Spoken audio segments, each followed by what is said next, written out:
are hunters, the greatest the world has ever known.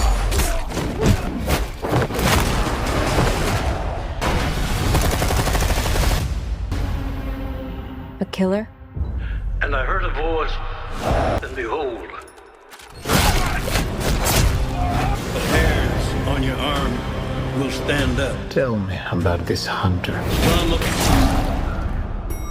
when the man comes around.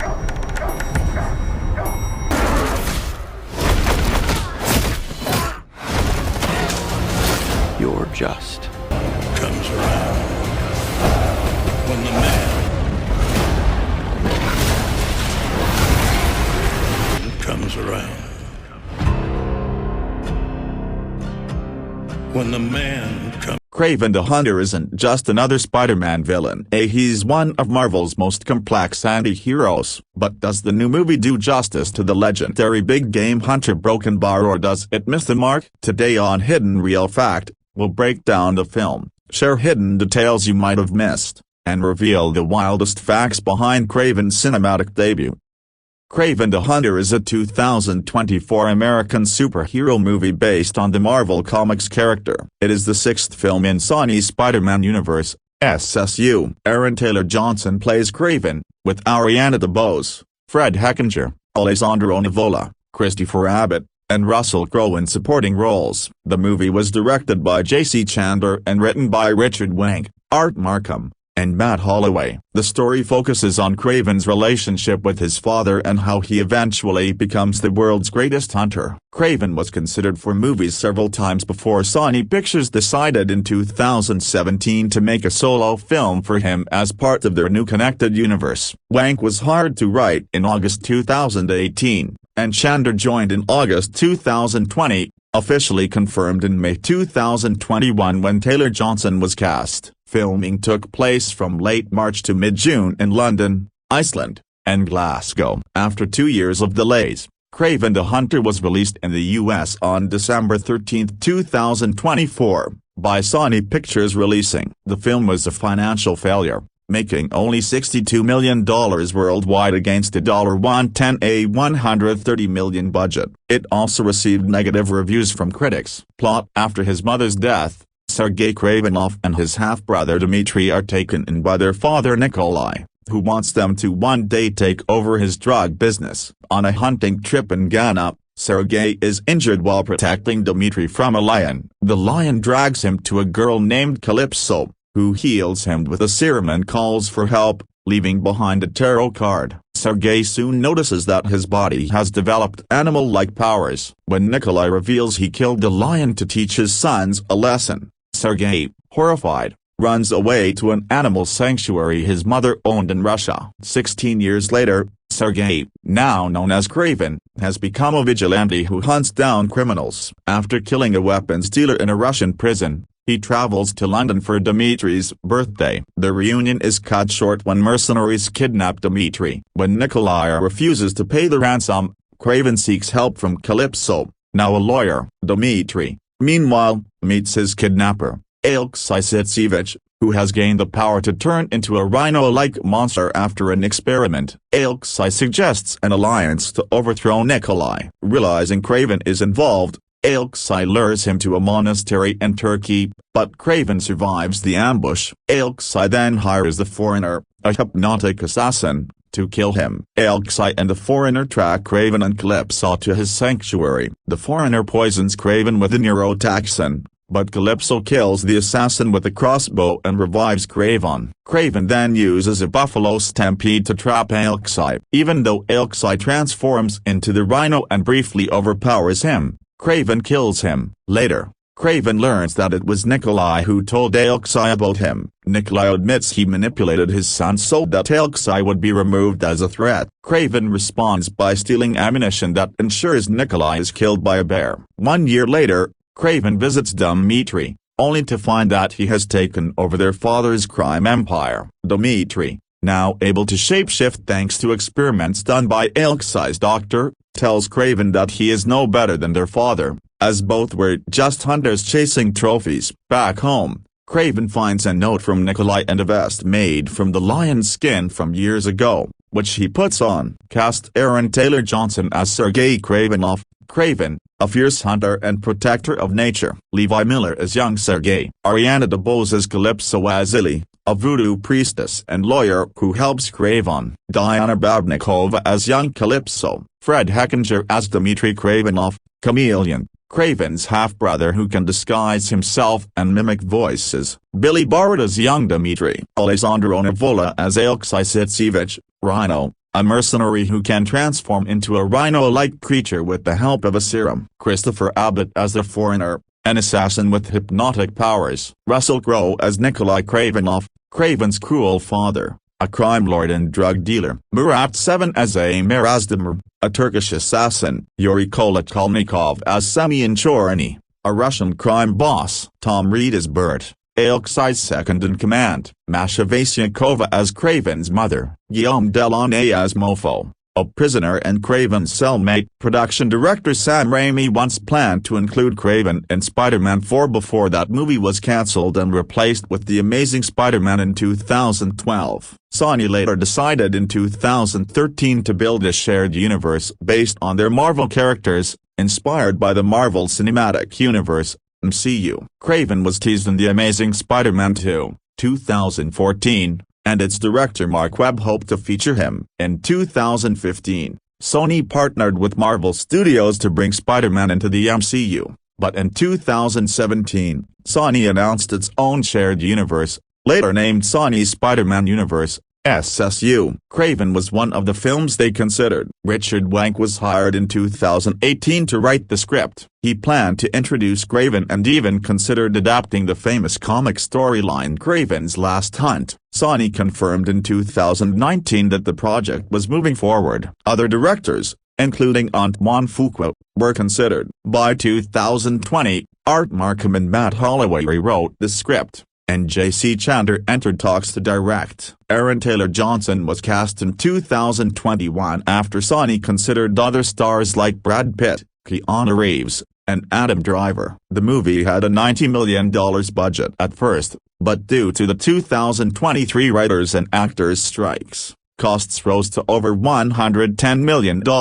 Filming and post-production filming began in Iceland in February 2022 under the working title Safari and later continued in London and Glasgow under the title Spiral. The movie was shot entirely on location. By mid-June 2022, filming wrapped. The release was delayed multiple times, first to October 2023, then August 2024. And finally to December 13, 2024. The film was the first in the SSU to receive an R rating. Reshoots allowed Chandler to refine the story. Music Benjamin Wolfus composed the film's score. Marketing Sony first teased the film at CinemaCon in 2022. A trailer leaked online in June 2023 before being officially released. A second trailer came in August 2024. Using Johnny Cash's song The Man Comes Around. Promotions included commercials during NFL games and releasing the first 8 minutes online. Release and reception. Kraven the Hunter came out in U.S. theaters on December 13, 2024,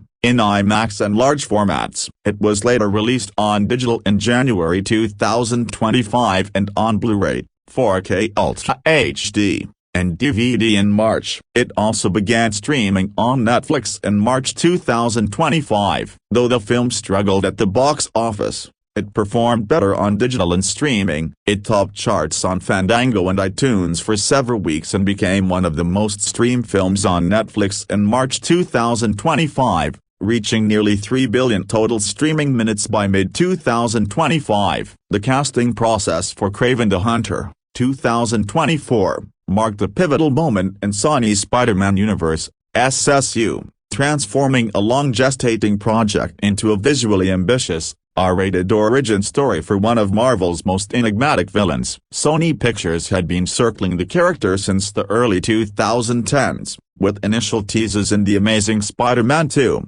2014, but it wasn't until May 2021 that the film secured its marquee lead. Aaron Taylor Johnson as Sergei Kravenov, better known as Kraven. Taylor Johnson, a British actor with a chameleon-like versatility honed in films like Kick-Ass, 2010, and Nocturnal Animals, 2016, was Sony's top choice after a rigorous search that included high-profile names such as Brad Pitt, Keanu Reeves, John David Washington, and Adam Driver. Lewis Pullman also auditioned, but Taylor Johnson clinched the role with his ability to embody both feral intensity and underlying vulnerability, a duality essential for depicting Kraven's evolution from a privileged Russian scion to a vengeance-fueled predator. His commitment extended beyond a single film. Taylor Johnson signed a multi-picture deal, signaling Sony's intent to integrate Kraven into broader SSU narratives, potentially clashing with Spider-Man in future crossovers despite the character's traditional role as the web-slinger's nemesis. Taylor Johnson's preparation delved deep into the character's comic roots,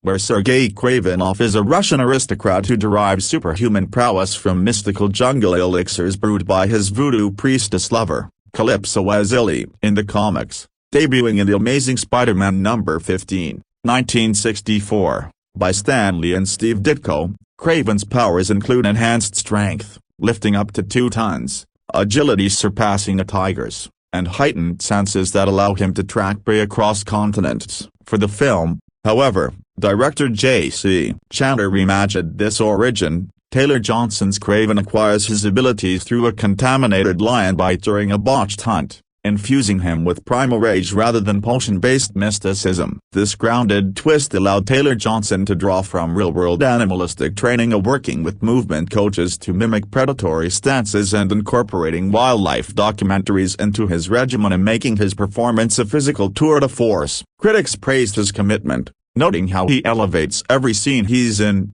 transforming potentially rote villain monologues into raw, Shakespearean declarations of dominance. Securing Taylor Johnson was a coup, but the supporting cast proved equally challenging, especially amid the 2023 Hollywood strikes that ballooned the budget from $90 million to $130 million. Russell Crowe was the first major addition, cast in early February 2022 as Nikolai Kravinoff, Kraven's ruthless gangster father, a role that anchors the film's emotional core. Crowe, an Oscar winner for Gladiator, 2000, brought gravitas to the patriarch, channeling his experience with complex paternal figures from A Beautiful Mind, 2001, into a performance blending icy authoritarianism and fleeting tenderness. In the script by Richard Wang, Art Markham, and Matt Holloway, Nikolai's abusive dynamic with his sons Sergei and Dmitri propels the vengeance arc, diverging from comics where Kraven's father is a more distant,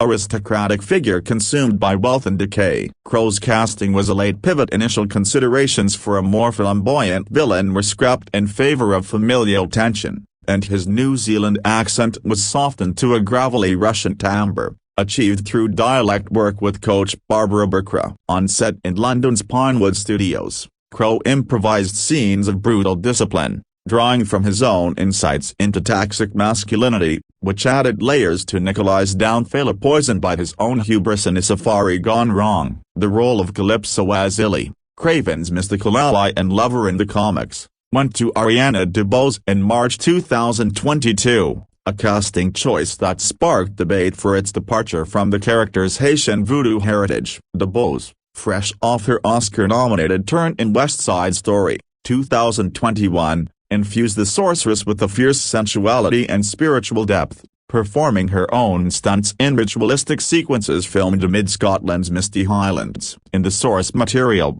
Calypso grants Kraven his enhancements via herbal potions, enabling feats like outrunning cheetahs or surviving gunshot wounds. The film adapts this into hallucinatory visions where DeBose's Calypso channels ancestral spirits, her performance blending Hamilton-esque rhythmic intensity with ethereal madness. Jodie Turner-Smith was reportedly in final talks for the part, but DeBose's availability post-Schmigadoon sealed it. Her preparation involved studying Yoruba and Vodou rituals, collaborating with cultural consultants to avoid stereotype as a sensitivity lacking in earlier SSU entries like Venom, 2018. Yet, reception was mixed. Some reviewers lambasted her as out of place, citing mismatched chemistry with Taylor Johnson, while others lauded her as the film's pulsing heart, her dance-honed physicality elevating fight scenes into balletic carnage. Fred Heckinger's portrayal of Dmitry Smerdyakov, Kraven's half-brother and the shape-shifting chameleon, added a layer of tragic duality to the family saga. Cast in February 2022 after Cody Smith-McPhee declined due to the power of the dog commitments, HiddenReelFacts known for The Woman in the Window, 2021 underwent extensive prosthetics testing to embody the comic's disfigured assassin, whose powers stem from surgical grafts allowing perfect impersonations. Chandler envisioned Chameleon not as a cartoonish foe but a scarred survivor of Nikolai's neglect, with Heckinger's lanky frame and soulful eyes conveying quiet resentment. Filming in Glasgow's abandoned warehouses, he layered accents from Russian to British, mirroring his character's identity flux, a nod to the comics where Dimitri infiltrates Spider-Man's life undetected. Heckinger's method acting extended to isolation retreats, echoing Chameleon's outsider status, and his scenes with Taylor Johnson, a brotherly sparse turning lethal, drew comparisons to The Prestige,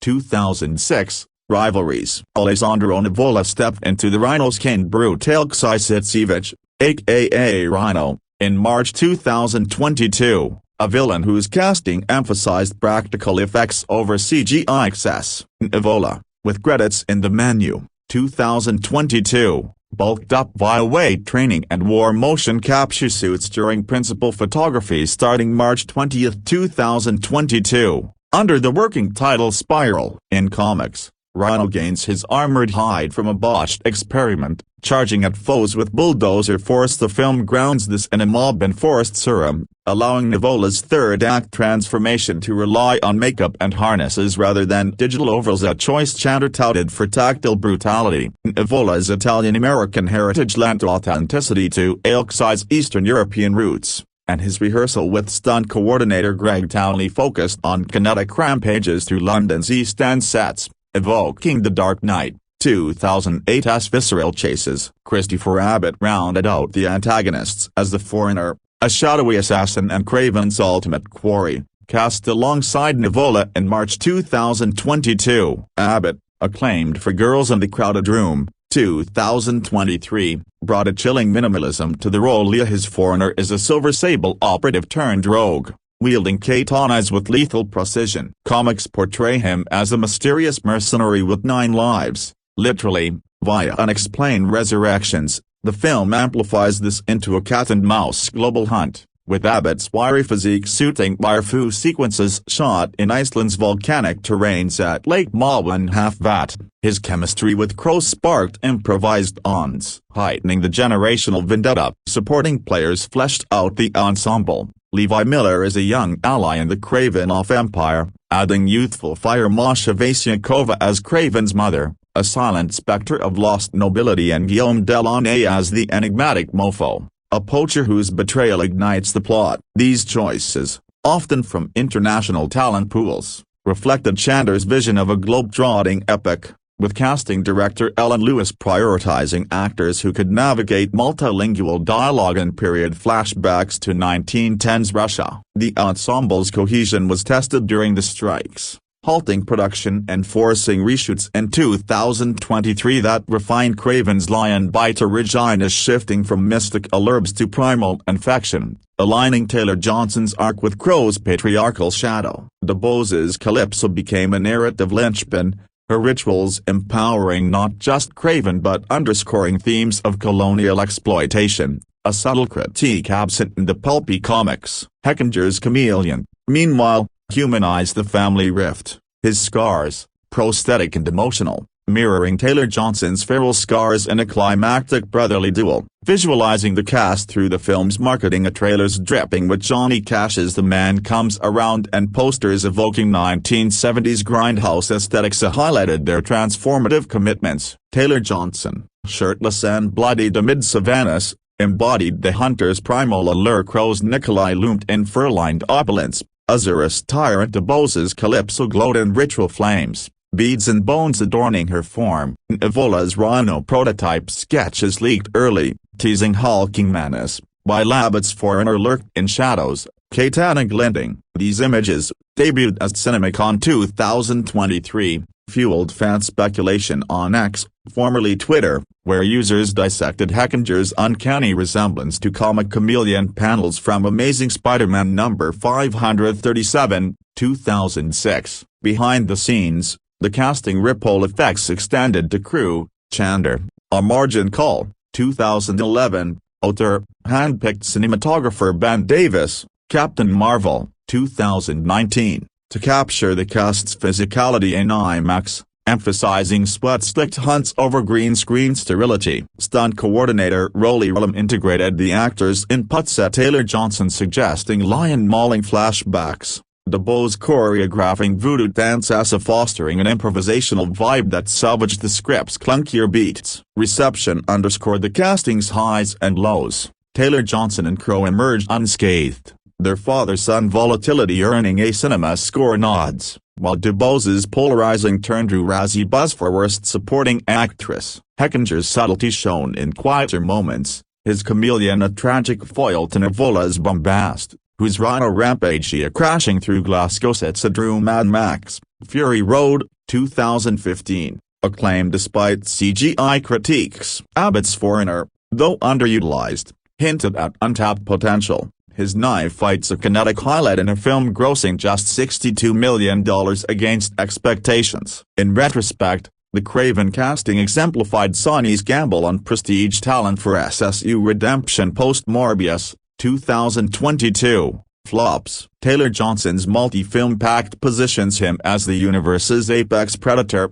potentially stalking Tom Holland's Spider-Man in Spider-Man 4. Crow's Nikolai, a one-off tyrant, leaves a spectral legacy, much like his gladiator Maximus. DeBose's Calypso, despite backlash, redefines the priestess as empowered enchantress, influencing future adaptations. Heckinger, Nivola, and Abbott elevate the rogues gallery, their grounded menace contrasting the comic's operatic excess. Kraven's herb-fueled god complex traded for bite-born savagery. Delving deeper into Taylor Johnson's tenure, his immersion bordered on obsessive, decamping to South African reserves pre-filming. He shadowed big game trackers, adopting a guttural growl that permeated his line delivery. This authenticity clashed with the script's occasional B-movie lapses, yet his physicality a leaping 20-foot gaps in harness rigs surrounded the spectacle. Interviews reveal he petitioned for more shirtless scenes, arguing they symbolized Kraven's shedding civilization,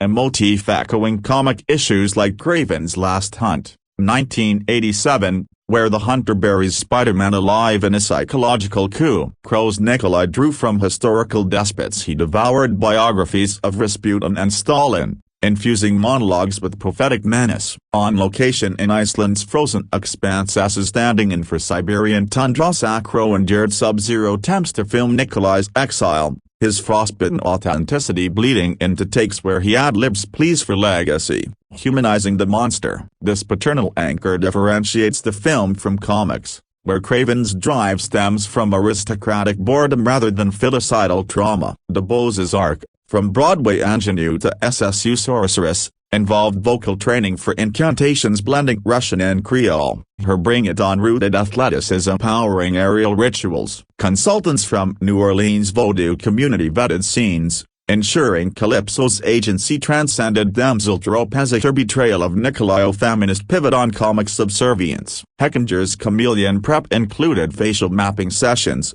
prosthetics morphing his features into Sergei doppelgangers for identity swap thrills. Drawing from 8th grade, 2018's awkwardness, he layered vulnerability beneath villainy, his Glasgow monologues whispering of fraternal envy. Nivola's Rhino transformation, a steroid mimicking gels and foam exoskeleton sedimented 8-hour makeup holes. His Inland Empire, 2006, surrealism informing the rage. Abbott's Foreigner honed samurai disciplines in London Ochoi's, his Catch-22, 2019, precision slicing through ensemble clashes. Miller's youthful vigor as the Kraven off-air-injected levity, his American Sniper, 2014, poise-suiting mentorship scenes. Vasyakova, a Ukrainian theater vet, conveyed maternal grief in mute close-ups, her Kiev roots adding poignant exile notes. Delon Asmofo, a French poacher, brought rogue charm, his wire stunts evoking District B13,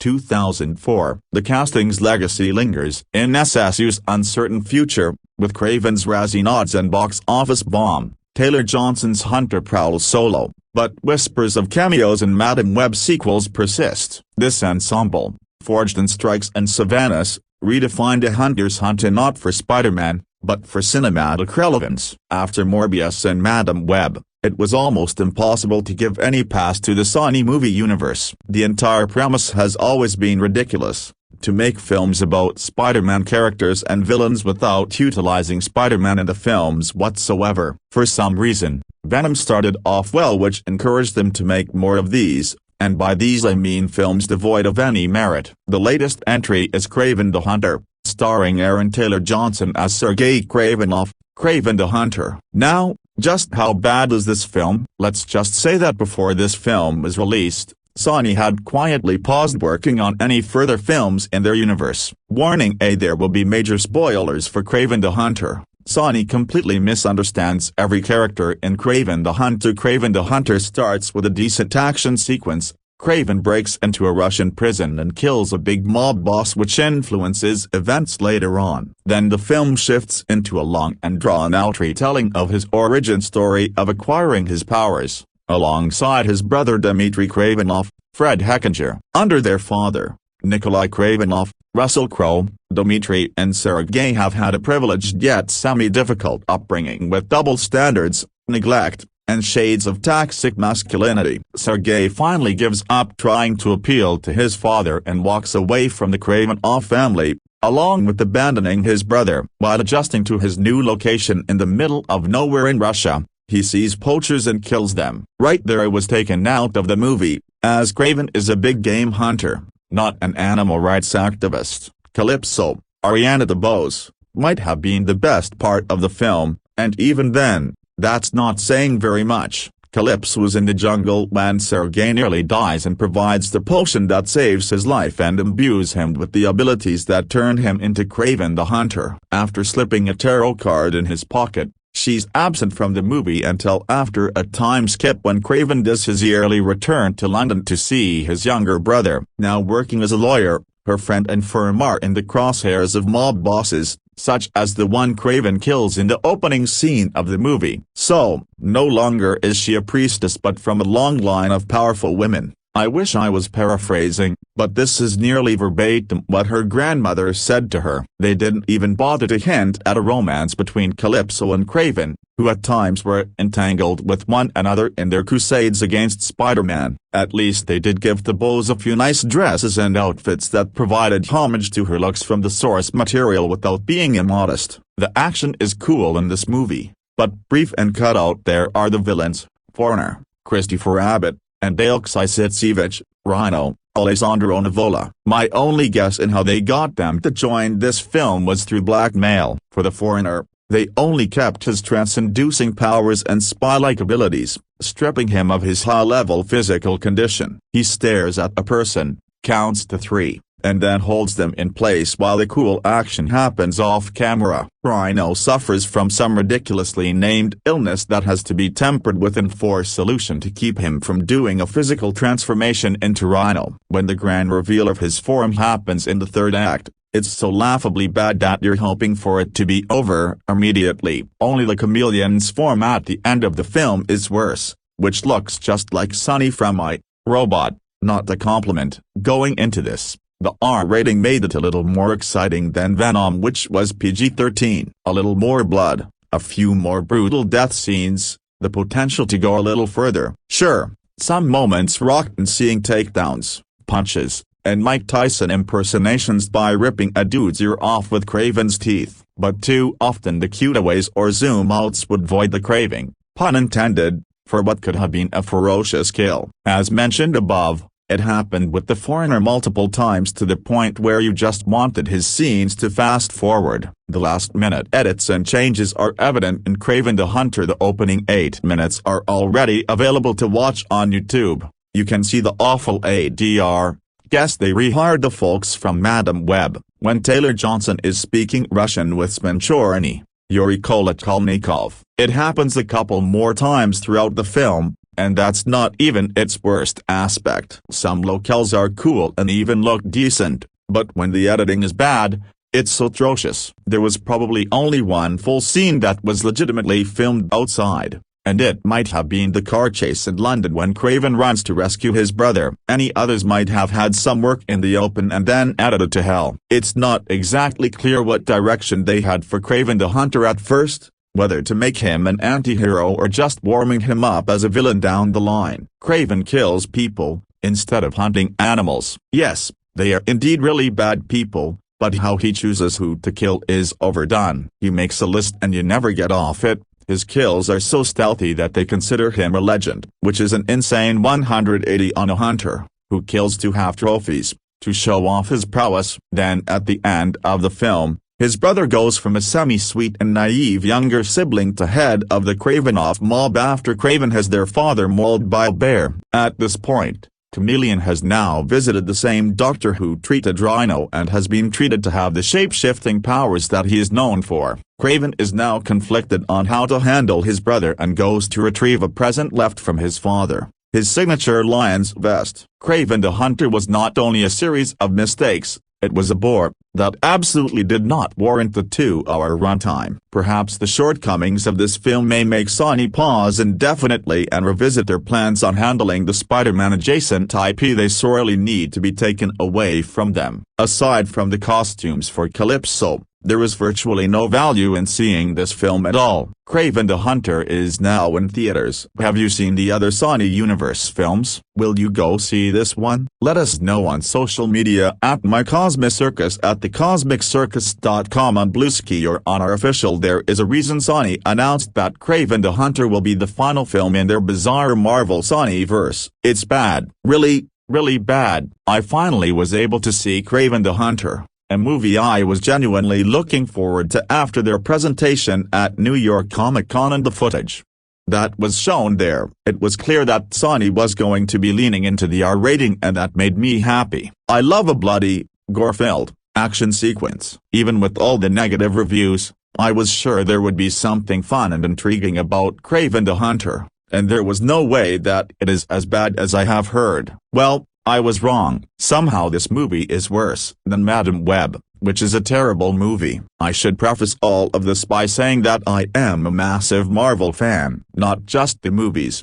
but I have been reading Marvel comic books since I was 8 years old. I love Marvel, and while Kraven the Hunter is not at the top of my list of favorites, I do find him to be an interesting character, and I am also a fan of Aaron Taylor Johnson's work. I sat down to watch Kraven the Hunter with an open mind, but it did not take long for me to realize that I was about to embark on 2 hours of a poorly written, poorly executed film. The dialogue in Kraven the Hunter is atrocious, and the movie itself is quite boring. Probably the biggest issue with Kraven the Hunter is the dialogue. These characters simply do not speak as humans speak. There are sentences that come out of their mouths that are laughable, and not in a good way. The plot is filled to the brim with conveniences. Oh, good thing you started messing with those tarot cards. And oh wow, this thing I was going to give you years from now, I just so happened to have on me. So here you go. Kraven gets back to his brother's house just in time to watch him get kidnapped, and when Calypso gets that phone call from Kraven, it is the exact time the men who don't look like they belong here show up. The problem with Kraven the Hunter is that it is kind of boring. Even though there are several action sequences weaved throughout the film, the story that is being told is all over the place and not even remotely interesting. Aaron Taylor Johnson and Fred Heckinger try with what they are given, but it is not nearly enough. Heckinger has been absolutely crushing it in the acting game, so go ahead and check out his other films. You aren't missing anything if you skip Kraven the Hunter. Another issue that this movie has is the CGI. Kraven is running around and climbing things like an animal, pretty much constantly, but it looks awful. There was clearly a ridiculous amount of ADR in this film. You can tell because the actual words spoken almost never line up with the movement of the characters' mouths, especially when it comes to Rhino. Speaking of Rhino, a broken bar. Wow, that was a choice when it comes to his design. I feel bad for Ariana DeBose in this movie because she is a very talented actress, but is given almost nothing to work with when it comes to her character. There is almost no point for her to even be there, to the point where it has me wondering if some of her scenes were cut. At least the R-rated action is a broken bar R-rated, but hey, there is one tiny little positive note when it comes to Kraven the Hunter. There are some pretty cool kills. Kraven is a hunter, as you might have figured out, so to see him taking these poachers out can be fun at times. There are some gnarly kills. The problem here is that the movie surrounding these scenes is so bad that you find yourself bored, even with the blood and gore. Somehow Sony has never really figured out what to do with these Spider-Man villains. I, personally, love the Venom movies. I enjoy them a lot and revisit them often, but I know that there are quite a few people out there that do not agree with me. I never thought I would say a Marvel movie is worse than Madam Web, but here we are. Madam Web is at least fun to make fun of while you watch. This one is just a slog to get through. About Kraven the Hunter. Kraven the Hunter is the visceral, action-packed origin story of how and why one of Marvel's most iconic villains came to be. Aaron Taylor Johnson plays Kraven, a man whose complex relationship with his ruthless father, Nikolai Kravinoff, Russell Crowe, starts him down a path of vengeance with brutal consequences, motivating him to become not only the greatest hunter in the world, but also one of its most feared. There is a reason Sony announced that Kraven the Hunter will be the final film in their bizarre Marvel Sony-verse. It's bad. Really, really bad. I finally was able to see Kraven the Hunter, a movie I was genuinely looking forward to after their presentation at New York Comic Con and the footage that was shown there. It was clear that Sony was going to be leaning into the R rating, and that made me happy. I love a bloody, gore-filled action sequence. Even with all the negative reviews, I was sure there would be something fun and intriguing about Kraven the Hunter, and there was no way that it is as bad as I have heard. Well, I was wrong. Somehow this movie is worse than Madam Web, which is a terrible movie. I should preface all of this by saying that I am a massive Marvel fan, not just the movies, but I have been reading Marvel comic books since I was 8 years old. I love Marvel, and while Kraven the Hunter is not at the top of my list of favorites, I do find him to be an interesting character, and I am also a fan of Aaron Taylor Johnson's work. I sat down to watch Kraven the Hunter with an open mind, but it did not take long for me to realize that I was about to embark on 2 hours of a poorly written, poorly executed film. The dialogue in Kraven the Hunter is atrocious, and the movie itself is quite boring. Probably the biggest issue with Kraven the Hunter is the dialogue. These characters simply do not speak as humans speak. There are sentences that come out of their mouths that are laughable, and not in a good way. The plot is filled to the brim with conveniences. Oh, good thing you started messing with those tarot cards. And oh wow, this thing I was going to give you years from now, I just so happened to have on me. So here you go. Kraven gets back to his brother's house just in time to watch him get kidnapped, and when Calypso gets that phone call from Kraven, it is the exact time the men who don't look like they belong here show up. The problem with Kraven the Hunter is that it is kind of boring. Even though there are several action sequences weaved throughout the film, the story that is being told is all over the place and not even remotely interesting. Aaron Taylor Johnson and Fred Heckinger try with what they are given, but it is not nearly enough. Heckinger has been absolutely crushing it in the acting game, so go ahead and check out his other films. You aren't missing anything if you skip Kraven the Hunter. Another issue that this movie has is the CGI. Kraven is running around and climbing things like an animal, pretty much constantly, but it looks awful. There was clearly a ridiculous amount of ADR in this film.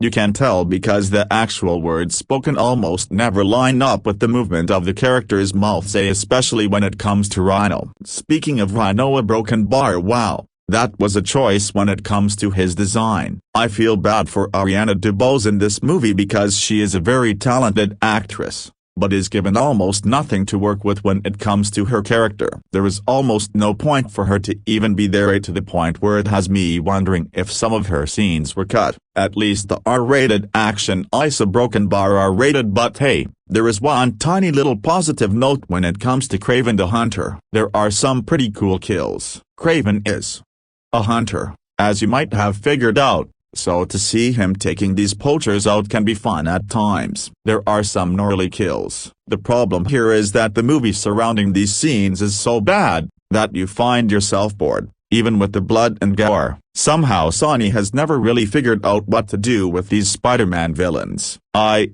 personally, love the Venom movies. I enjoy them a lot and revisit them often, but I know that there are quite a few people out there that do not agree with me. I never thought I would say a Marvel movie is worse than Madam Web, but here we are. Madam Web is at least fun to make fun of while you watch. This one is just a slog to get through. About Kraven the Hunter. Kraven the Hunter is the visceral, action-packed origin story of how and why one of Marvel's most iconic villains came to be. Aaron Taylor Johnson plays Kraven, a man whose complex relationship with his ruthless father, Nikolai Kravinoff, Russell Crowe, starts him down a path of vengeance with brutal consequences, motivating him to become not only the greatest hunter in the world, but also one of its most feared. I hate to admit it, but some part of me, certainly not my eyes or ears, but some part of me, at least, is going to miss Sony's Spider-Man universe, which the studio is reportedly putting on pause on account of its widespread,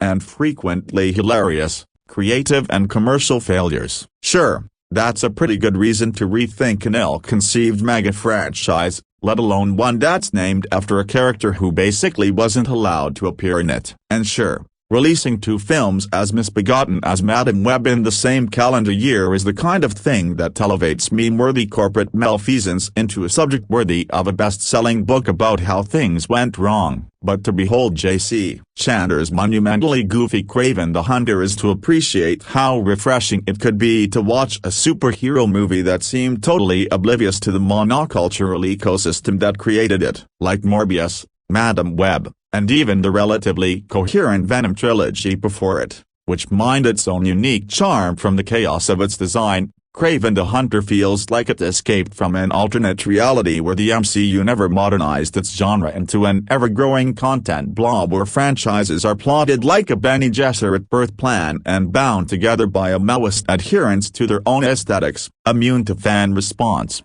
impervious to quality control, and so broadly unencumbered by its place in a shared universe that most of its scenes don't even feel like they take place in the same film. Kraven the Hunter might be very, very bad, and by might be I mean almost objectively is, but the more relevant point is that it feels like it was made by people who have no idea what today's audiences might consider as good. If you told me that Elektra was the only superhero movie that Chandler had ever seen before directing this one, I would believe you without hesitation, if only because it might help to explain why all of the CGI in Kraven looks the same as it would have in 2005. That Kraven is so out of step with contemporary expectations is as much of a blessing as it is a curse, almost. The unambiguously heroic origin story that screenwriters Matt Holloway, Art Markham, and Richard Wank have devised for one of Spider-Man's oldest villains is a hot mess from the moment it starts, as its efforts to split the difference between a superpowered Uncharted and a gangster rivalry in the spirit of Chandler's own most violent year are considerably less successful than Aaron Taylor Johnson's efforts to split his entire body into 412 distinct ABS. At the same time, however, the pathos that Kraven attempts to mine from its namesake rooted in a paternal drama about the domineering father who only values his sons for their strength is rawer and more primal than most of what the MCU has ever cooked up. For those who aren't familiar with the character from the comic books, or from his appearance in the recent Spider-Man 2 video game, or even from his anchor position in my favorite Marvel Snap move deck, Kraven the Hunter is basically an indestructible alpha bro who gets his rocks off by hunting the world's most dangerous game. That's usually Peter Parker, but that's because Kraven is usually the bad guy. Not here. The only true son of billionaire Russian arms dealer Nikolai Kravinoff, a Russell Crowe, who yammers about weakness, fear, and breaking his enemies with enough borscht in his voice to make Ivan Drago seem like a respectful depiction of the average Soviet by comparison. Sergei Kravinoff and his scrawny half-brother Dmitry Smerdyakov were both raised in their father's image, but neither of them grew up to reflect his views on power and violence, as we see in a lengthy flashback, one that's entirely composed of moments that make you go, oh, about the next 2 hours of your life. It all went sideways when the boy's mother committed suicide. Deciding that his late wife wasn't worth the honor of a funeral, Nikolai pulls his sons out of their upstate New York boarding school in order for them to process their loss on a hunting trip in northern Ghana, where a man-eating lion has killed several dozen people, chomped in half after refusing to shoot the majestic creature with his gun. Sergei is only saved from becoming the beast's next victim by a tonic given to him by a random little girl named Calypso, who happens to be wandering through the brush at the exact same time as the attack. Mixed with a drop of computer-generated lion's blood, a pinch of that magic potion is all it takes to unlock Sergei's inner animal and endow him with the powers of nature's greatest predators, the strength of an ape, the speed of a cheetah, the comic timing of a grizzly bear, and so on. When the action picks up 16 years later, we find that Sergei, Taylor Johnson, and Dmitri, Fred Heckinger, have both rejected their father's dream of having the kind of large adult sons who post photos of themselves standing next to the carcass of an endangered snow leopard they just murdered from a safe distance with a nuclear drone strike. Sergei A. in the process of rebranding himself as Kraven A. has fulfilled his destiny as a hunter, but one who exclusively targets men like his dad. Dmitri, meanwhile, has leveraged his chameleon-like ability to imitate people's voices into a career as a lounge singer at the London nightclub that Nikolai bought for his beta male bastard son. One of many telling examples as to how breathtakingly silly this movie can be. Dmitri's superpower is best illustrated by showing Heckinger lip-sync to studio recordings of Harry Styles and Tony Bennett hits. To add insult to inanity, it also looks like they digitally shrank Heckinger's bones to make him seem extra puny, as if any normal-sized actor wouldn't be emasculated enough. Standing between Aaron Taylor Johnson and Russell Crowe, both of whom represent their own flavors of peak male physicality. But Kraven the Hunter can also be silly on purpose in a way that separates it from more respectable superhero fare. Case in point, Alessandro Nivola's characteristically inspired performance as Nikolai's rival arms dealer Alexei Sitsevich, a.k.a. Rhino, whose skin hardens into bulletproof grayscale whenever he unplugs the medicine tube that sticks out of his sporty little backpack, invoking his similarly mannered and memorable turn as Pollock's Troyan face. Off, Nivola plays Rhino as a sociopathic Russian intellectual who exclusively learned English by watching Christopher Walken movies. Every syllable he speaks is a cinematic universe unto itself,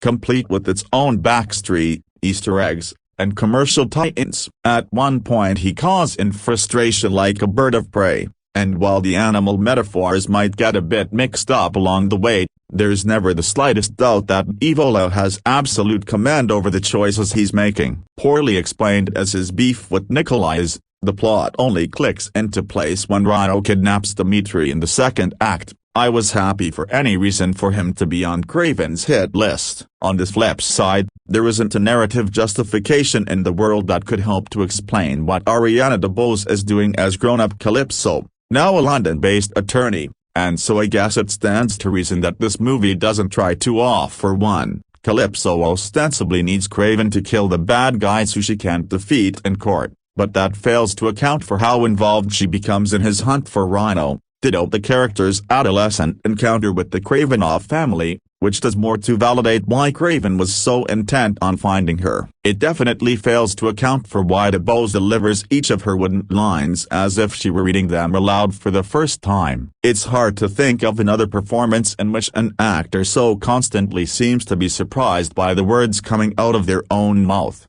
Though I suppose it's possible that Chandler just wanted Calypso to match the tone of a movie in which the rest of the cast seems demented on purpose. And while Kraven the Hunter ping-pongs between biblical father-son conflict and Z-grade absurdity with reckless abandon, if one scene watches Nikolai try to abuse the weakness out of kids, the next might find Kraven mind-melding with a herd of PlayStation 3-worthy buffalo. It's to Chandler's credit that all of his actors feel like they're on the same page. That even goes for a most violent year star Christopher Abbott, who radiates a palpable embarrassment as a hitman who literally spends each of his scenes counting down the seconds until he can leave. At no point does it feel like this wasn't the film Chandler wanted to make, even if it's never the least bit understandable why he wanted to make it. The essence of that assumption naturally stems from Taylor Johnson's performance in the title role. Despite being hampered by a script that doesn't offer him a single clever or meaningful thing to say,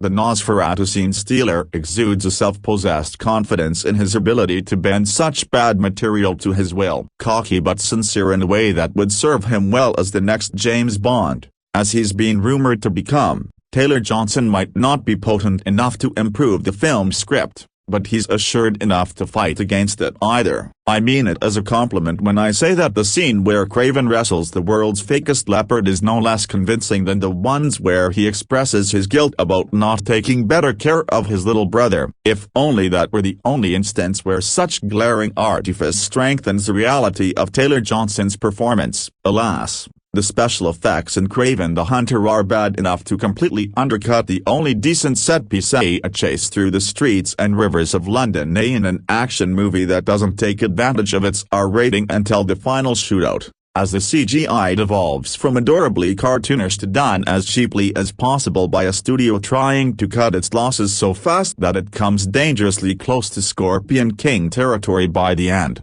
which doesn't stop Chandler from burdening the effects with selling his story's most pivotal moments. And that's a shame, because if the SSU had to end, then it might as well have ended strong enough to remind people that superhero movies could aspire to be something more, or maybe just something different, than just a mutual obligation between a brand and its fandom. We don't have to share Nikolai Kravinoff's Andrew Tate adjacent view of male domination to mourn the loss of a cinematic universe that wasn't entirely built on fear, or at least seemed more afraid of success than it ever did of failure. Sony Pictures will release Kraven the Hunter in theaters on Friday, December 13th. Want to stay up to date on IndieWire's film reviews and critical thoughts? Subscribe here to our newly launched newsletter, In Review by David Ehrlich, in which our chief film critic and head reviews editor rounds up the best new reviews and streaming picks along with some exclusive musings, all only available to subscribers. In the realm of movie trivia for geeks,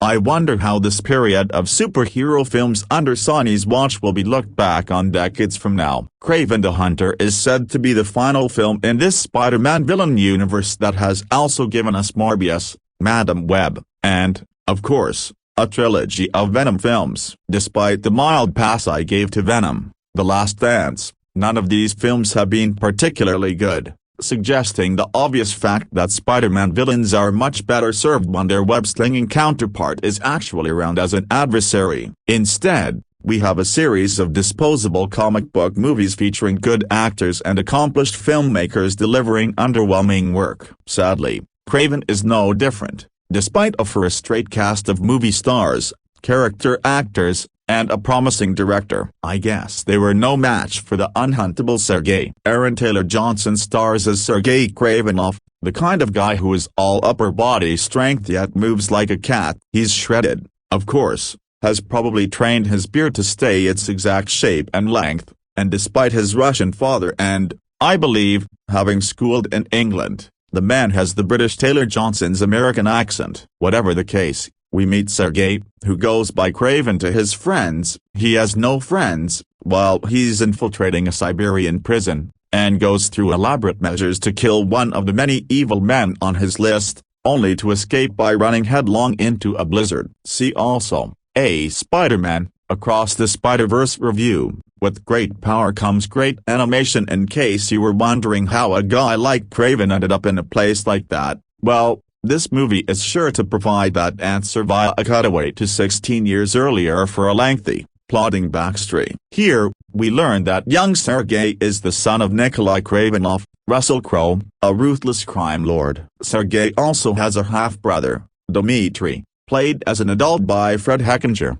who is an incredible mimic, chameleon-like, some would do say. During one of the annual trips where father shows sons how to be men by hunt with big gun, Sergei is attacked by a lion. During this time, he swaps a little bit of blood, and the young daughter of a voodoo priestess, Calypso, played as an adult by Oscar winner Ariana DeBose, also gives him some sacred herbal juice to help keep him alive. This results in the super strong master tactician we deal with back in the present day. When looking at the comics, Kraven is the greatest hunter in the world who initially wants to take down Spider-Man basically to satisfy his own ego. Since Sony can't give Tom Holland enough money to actually appear in any of these wacky spin-off movies, and the MCU's godfather Kevin Feige is watching them like Thanos to make sure they don't go too crazy, it means Kraven has to have some whole other story to justify why he does the things he does. As a result, he's basically Jungle Punisher who can talk to animals. That should mean we get a fairly straightforward plot about Kraven knocking off bad guys who deserve it, only to uncover some environmental conspiracy that threatens wildlife and probably connects to his dad in some way. If only it were so simply broken. I have my issues with the Venom films, but at least they get to the point. For whatever reason, Kraven has a wildly convoluted story that involves his father's criminal activities, a kidnapped brother, an assassin with hypnotic powers and a grudge, adult Calypso who now runs a multi-million-dollar company, and a human rhino hybrid mercenary who once worked with Kraven's father and wants revenge. I know, another one of those. You could, at best, say there's enough material here for a multi-issue comic book saga, but director J.C. Chandler, A Most Violent Year, All Is Lost, stacks too many different tones and ideas against each other for the film to embrace the pulpy aspect of it to its fullest or have the audience feel for the dramatic stakes involved. Oh, and it's also often quite dull to watch and look at. There's some merit in having a movie about a violent hunter engage in very R-rated brutality when it comes to the action sequences. We watch Kraven break bones, snap necks, insert sharp objects into soft places, and find creative uses for bear traps and other spiky things. It all looks very digitally achieved, doubly so whenever animals are involved, which is a lot. But at least this supposed final non-Spider-Man film realized there's something to gain from letting Kraven get truly primal with his rage. Other highlights include the cast, some of whom work better than others. I've been mixed on Taylor Johnson in the past, but he's well placed here. He pulls off the sort of swagger needed for Kraven, though there's room for a more seasoned version of the character to embrace the sense of humor that would come from his awareness of how much better he is at everything than anyone around him. Alessandro Nivola plays Alexei Sitsievich, aka the Rhino, and while the script fails him at every opportunity, Nivola adds enough quirk to help stand out. The same can be said for Christopher Abbott, who plays the Foreigner, a minor but deadly villain whose main goal seems to be rivaling Dubos's Calypso as the best dressed in the film. Do I need to save a space for Russell Crowe, looking like he stripped off his Pope's exorcist costume, put on some hunting gear, and wandered into the Sony soundstage one door over? We once again get a great look at how a movie star can just own a role, no matter how ridiculous. I'm not even saying Crowe is doing great work or that his character is all that memorable. There's just so much more energy in the film when he interacts with the rest of the cast. This reason alone propels Kraven well above whatever Jared Leto and Dakota Johnson were doing in their films, with only Tom Hardy being entirely game to sink into his symbiote character and deliver something compelling enough to appreciate multiple times over. As far as the rest of Kraven is concerned, at just over 2 hours, a long time is spent achieving very little. The backstory is bland and familiar. Watching the present-day journey unfold reveals very little, as the evil guys were never a mystery, and nothing really happens to Kraven that allows him to evolve as a character. Sure, we can talk about the friends and foes he made along the way,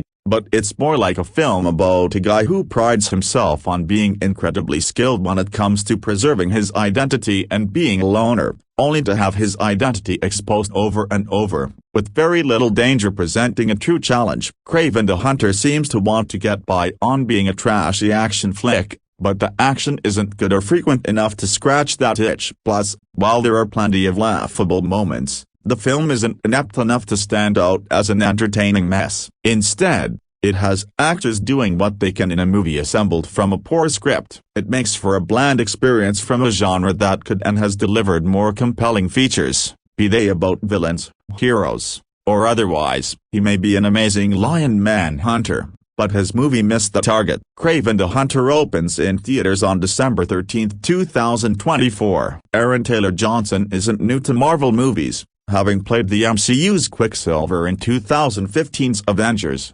Age of Ultron, but Kraven the Hunter is his first opportunity to lead one, and while he turns in an entertaining performance, the latest installment of Sony's Spider-Man universe never lives up to its potential. Previously, the movies in Sony's Spider-Man universe have been a mixed bag. While Tom Hardy's Venom films have been generally well received and done solidly at the box office, Jared Leto's Morbius and Dakota Johnson's Madam Web bombed in every way a movie possibly can. For Kraven the Hunter, director J.C. Chandor took some big swings. The movie is violent enough to earn an R rating, which already puts it at odds with typical superhero fare. Most movies might earn a PG-13 rating for sci-fi violence, but ultimately they remain relatively family-friendly. Kraven the Hunter, however, features some of the most violent kills I've ever seen in a superhero movie, and I've seen every Deadpool movie. But whereas Deadpool's violence is offset by humor,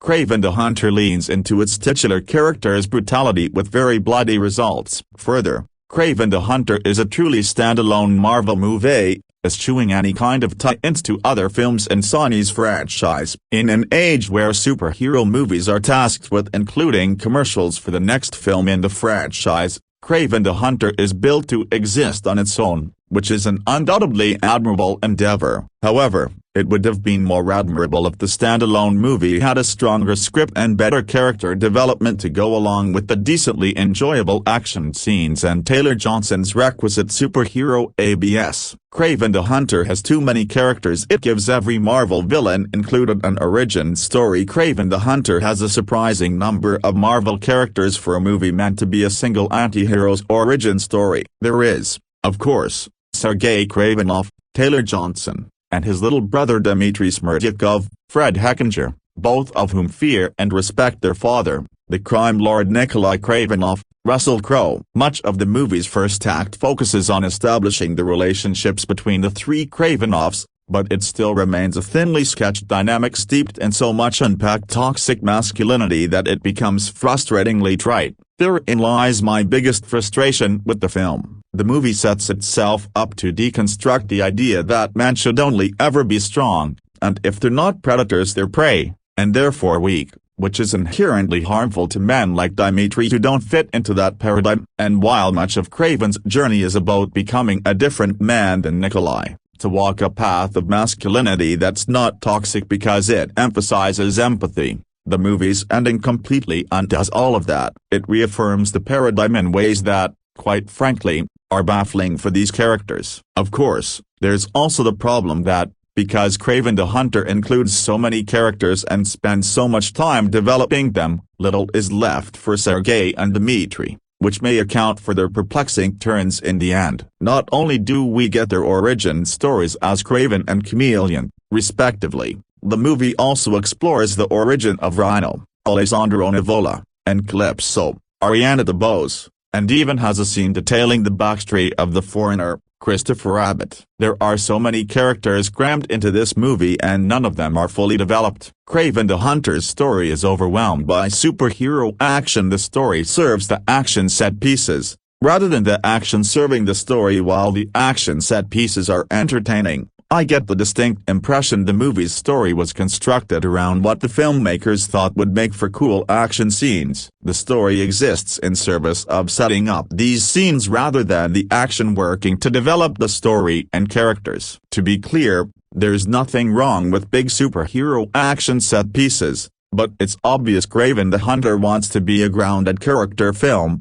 and this is impossible when it includes action scenes that don't serve the story. The result is a poorly executed superhero movie with very little personality beyond Taylor Johnson's charm. Sure, Nivola is a surprisingly delightful character as Rhino, and Abbott brings some quiet menace to the foreigner, but even they and Taylor Johnson can't distract from the shallowness of the story and characters, which seems to be the consequence of the filmmakers wanting to have their superhero action scene cake and eat it too. It's frustrating, because there is so much potential in Kraven the Hunter, but at every turn, it's squandered. As such, I can't in good conscience recommend it, except to those who solely enjoy superhero movies for the action scenes, and particularly if you like bloody and violent R-rated action. I will say that any fans of Taylor Johnson's will be satisfied by just how charming and enjoyable he is. I was surprised by how much chemistry he has with everyone in the film. I simply wanted so much more of that. But if neither of those things sounds appealing,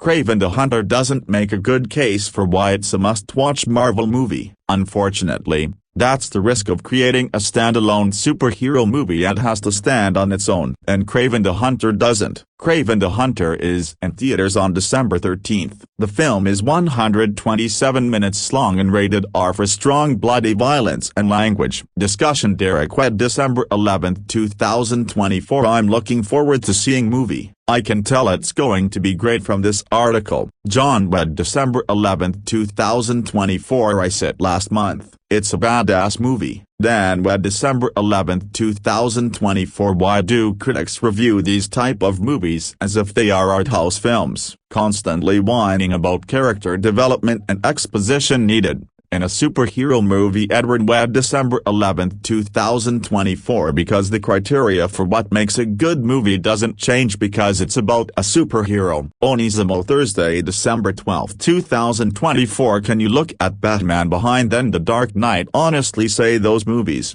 superhero movies, were not great pieces of cinematic art? They delivered on all levels. So much that many critics movies reviewers still feel The Dark Knight was robbed of many awards that Oscar season. There was no better movie that year. I have yet to watch Kraven, but having seen many superhero movies, few are truly great pieces of work. See some that get halfway there, a few less that are spectacular. The review is simply stating this movie, because of trying to develop too many characters in a limited run time, it failed. That's not harsh. That's honest. I haven't seen it. But 4 or 5 characters for 2 movie, that's way too many characters, like 3 to 4 too many characters. I can see 2, especially if they're brothers, but 2 is the limit. If they do a character quality flip in the movie, that needs to make sense or at least give some justification. Harvey Dent flipping was so amazing because the justification was so simple yet powerfully displayed for all to see. Yet he,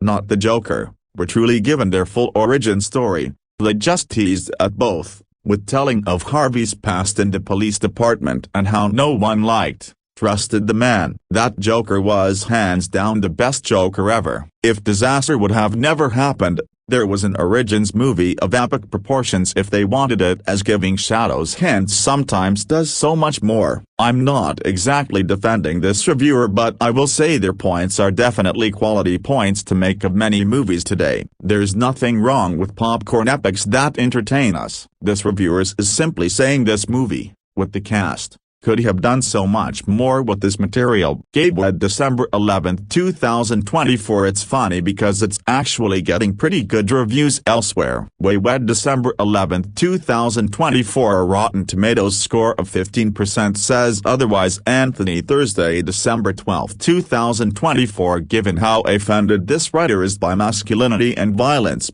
I'm now looking forward to seeing it. Brad Sun December 15, 2024. Mally clearly just thinks Aaron Taylor Johnson is hot, so for once she's excusing the violence and masculinity. Harry Wed December 11, 2024. Okay. Does it need to be said that Kraven is a villain?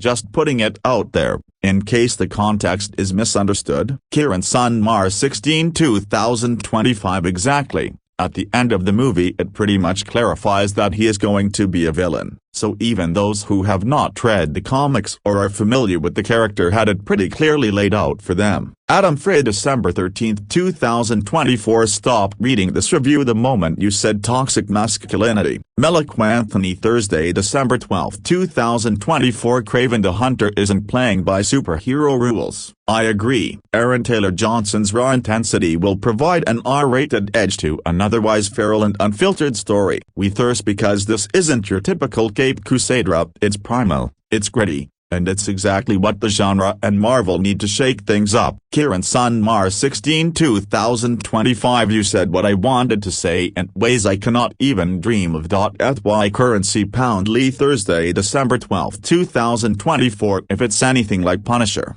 Warzone, I will be happy. Ella Thursday December 12, 2024 Judging by Malley's past performance as a critic, I'm going to live this movie. Jonathan Thursday December 12, 2024 The reviewer seems to forget that ATG was the lead in both Kick-Ass films. John Webb December 11, 2024 I enjoyed the movie. I saw it last month. Tim Frey December 13, 2024 Disclaimer, I am not trying to sound misogynistic here, I am simply generalizing what I see in movie reviews, more specifically in action movies. Without reading the byline until after I read the article I knew this review was written by a woman. My general experience is that action movies reviewed by women tend to lean more toward where is the character development, what's the underlying sentiment of the story, why did they spend so much time on the action scenes. While these are all perfectly legitimate questions, again generally speaking, these are not characteristic attributes of action movies. Action movies are more meant to be fun, a suspension of belief, and a gritty. There are obvious exceptions like the Dark Knight trilogy, but the exceptions were aiming to be exceptions from the start. Generally, when reading a review from a man, we are more attuned to the excitement of the movie and technical aspects of the movie. Were the actors convincing in their portrayal of the character? Were the action scenes awesome without being too over the top? Looking at UFF franchise, you'll lost your damn minds. How is the soundtrack? How well done is the CGI? Also all legitimate questions. I just think men and women look for different things in movies. Action movies are generally made for men, by men. Men know what other men are going to buy. We don't need our leading man to be hot or charming. We need them to be convincing in their portrayal. Me not you sat December 14, 2024 looking forward to buying the DVD. Me not you Thursday December 12, 2024 looking forward to buying this on DVD. Killsquake Demon Mar 17 2025 watched last night. Great action work but script left much to be desired. Danny Thursday December 12, 2024 O'Malley. Azukar sat December 14, 2024 one of if not the only best movie of 2024. Very action-packed. Film Nerdville 24 Where December 11, 2024 Perhaps Kraven is stuck somewhere between Marvel epic trilogy and overwrought streaming series with boring storylines justifying neither. Fan of ATJ from Kick-Ass fame and grown needing to re-establish himself. David Sun December 15, 2024 Just went to see it. I liked it better than Black Panther, the first one. The second one was too woke to even sit through. Craig Thursday December 12, 2024 Dude said right lol like we've got time to look that up. Seems like a worthy college boy could find better things to watch rant about. J.L Thursday December 12, 2024 I don't think that's the insult you think it is. Not knowing the meaning of a simple 5-letter word isn't exactly something to be proud about, nor is it explicitly tied to going to college. Intractability isn't a positive quality. Kraven the Hunter had its first showings for critics, and it is safe to say that it is not performing well by any measure. Aaron Taylor Johnson is set to play his second Marvel character in Kraven the Hunter, Sony's most recent film in the Spider-Man universe. Unfortunately, as with many of its predecessors, it is not expected to be a hit. Early box office projections for Kraven are underwhelming at best. It is predicted to finish its opening weekend with only a $25 million domestic haul. Add that to the negativity surrounding this franchise, and this solo film is already looking at an uphill battle. First critics' reviews for Kraven the Hunter. Social media reactions. Sony Pictures hosted the first critics screenings for the latest addition to Sony's Spider-Man universe, Kraven the Hunter, ahead of its Friday, December 13 debut. The results from those early showings are not promising, as critics did not look favorably upon Kraven. YouTuber Chris Parker enjoyed Aaron Taylor Johnson's performance but called everything else a drag, noting that the cast was held back by clunky dull dialogue. Kraven the Hunter is fun when Johnson is in action causing bloody chaos, but everything else is a drag. Great cast held back by clunky dull dialogue. Another instance of a villain turned hero. A story that lacks any intrigue. Rhino Chameleon wasted. Overall a disappointment. Critic Chris Gallardo teased Sony's Spider-Man universe going out not with a bang, but a whimper, calling Kraven cliché till the copyright at all turns. Sony's Spider-Man universe doesn't go with a bang, but a whimper. Kraven the Hunter is cliché till the copyright at all turns. ATJ tries to make the most of it, yet the script holds it back. Action is a bit fun, but it's muddled with much pompous exposition. Geekly Goods Leo Rydell added to the negative feelings for Kraven, commenting on it having awful acting, terrible script and a waste of Aaron Taylor Johnson. So Kraven the Hunter a big ol' bucket of nah. While I liked the action, it cut away from it so quick one didn't get to enjoy it. Awful acting, terrible script and a waste of Aaron Taylor Johnson, who I actually enjoyed in the role. Way too quick. Not a great story, a broken bar farewell. While Kraven was probably a solid action movie at one point, according to Discussing Films Andrew J. Salazar, he chided Sony for the studio's usual antics being present.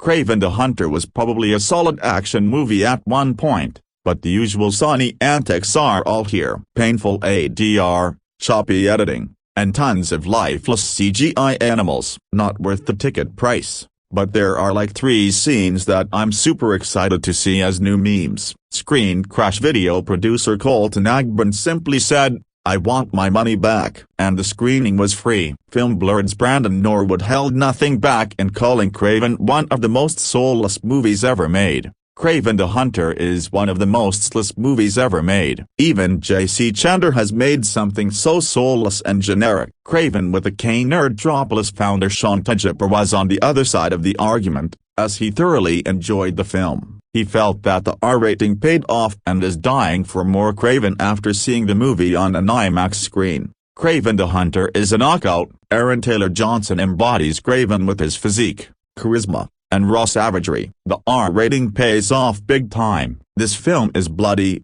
raw, and brutal while offering a story that does this iconic villain justice. I am dying for more Kraven after what I just experienced in IMAX. Critic Grace Randolph also shared her compliments about the movie, feeling it was as good as the first Venom. So broken bar, I'm seeing other people post reactions, so I guess the social media embargo has lifted a broken bar. Kraven the Hunter, I loved it as good as the first Venom, I would watch it again. Screen Rant's Liam Crowley was not impressed by Kraven, noting it just doesn't have the sauce while calling it the best of a bad bunch of films in Sony's Spider-Man universe. Kraven excels in action but ultimately just doesn't have the sauce. Strange story structure decisions, overwhelmingly brutal ADR, and overall disbelief in the characters themselves. Crow was the only one who sold his dialogue. Leagues above most SSUs but still lacks. The director's Russ Milham also was not high on Kraven, describing it as exactly the film you'd expect at this point while scolding the movie for not understanding its characters. Kraven the Hunter is exactly the film you'd expect at this point. The film doesn't understand a single character it tries to adapt to screen, and the whole movie often feels created by AI. What will bad reviews for Kraven mean? Interestingly, these mediocre reviews for Kraven may not mean much in the long run. It is expected to be the final movie in Sony's Spidey universe for some time as the studio looks ahead to other more profitable ventures. At the top of that list is the MCU's Spider-Man 4, which is expected to hit theaters in July 2026, after hitting the jackpot with 2021's Spider-Man: No Way Home. This sequel will continue the epic Spider-Man adventure in the MCU, particularly as the multiverse expands. On the animated side will be Spider-Man: Beyond the Spider-Verse, which has gone through more than its fair share of challenges behind the scenes. Initially scheduled for a 2024 release, the threequel remains undated as Sony likely hopes to move production forward with the story the studio wants to tell. As for the live-action Spider-Man films, where Sony goes next is a complete mystery after Kraven, as no more Sony Spider-Man universe films are planned for release. However, given that Sony wants to keep the rights to the character, fans will likely not be far away from more web-slinger content. Kraven the Hunter slashes its way into theaters on Friday, December 13th. Sony, in association with Marvel, delivers its latest supervillain origin story with Kraven the Hunter, a cinematic death knell that suggests perhaps fans have been too harsh about the Venom trilogy by comparison. As Deadpool would say, Kraven arrives at a bit of a low point, and proceeds to pummel its source material into the ground. Granted, the comic book iteration of Kraven's modus operandi was to hunt Spider-Man simply because the most dangerous game is the most thrilling to hunt. There's not much meat to the material, but director J.C. Chandor, Margin Call, a most violent year, fails to elevate what he's given to work with. We begin in a Russian tundra, where Sergei Kravenov,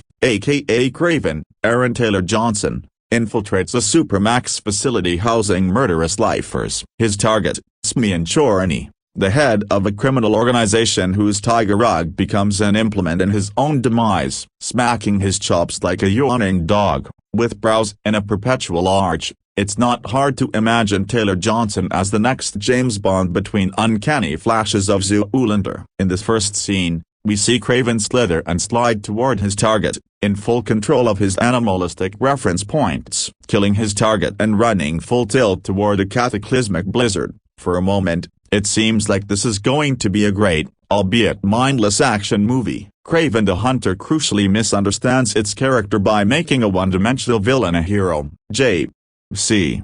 Chandor's film struggles to find purpose. The trouble begins with the title card. 16 years earlier, Sergei, portrayed in his youth by Levi Miller doing his best Austin Butler as Elvis impersonation, and his brother Dmitry Smerdyakov, Billy Barrett, are plucked from their upstate New York boarding academy by their father, Nikolai, Russell Crowe, and told that Sergei's mother has died by her own hand. Dmitry, as it turns out, was born of their father's extracurricular activities, which, among philandering, included running a drug empire. As far as we can tell, Nikolai has no henchmen, but his physical heft and vodka-inflected words suggest that he doesn't need anyone but himself and the unyielding loyalty of his progeny. As any widower does, Nikolai takes his sons to Ghana, where they embark on a trophy hunt. In an effort to teach his sons the joy of stalking, he puts rifles in their hands and sends them out into the wilderness, facing an uncertain fate. Meanwhile, a young Calypso, and the audience, receive a lot of information at once. In a scene that plays awkwardly, Calypso's grandmother tells her about the family business and hands her a magical potion whose function will become apparent when the time is right. Not a moment later, when Calypso and her family happen upon the mauled and unconscious body of Sergei, Calypso pours the violin to Sergei's mouth. With the origin story out of the way, Kraven can get to the dirty business of introducing its wide cast of villains and heroes, who, given the film's runtime, will struggle for scene supremacy. We reunite with Kraven in the present, where he attempts to forge an off-the-books criminal hunting alliance with Calypso, now played by Ariana DeBose, who has since become a partner at a major law firm, and Dmitry, who was abandoned all those years ago when Sergei forswore his position as inheritor of the family business. Dmitry's abandonment has the implications of a life of hardship,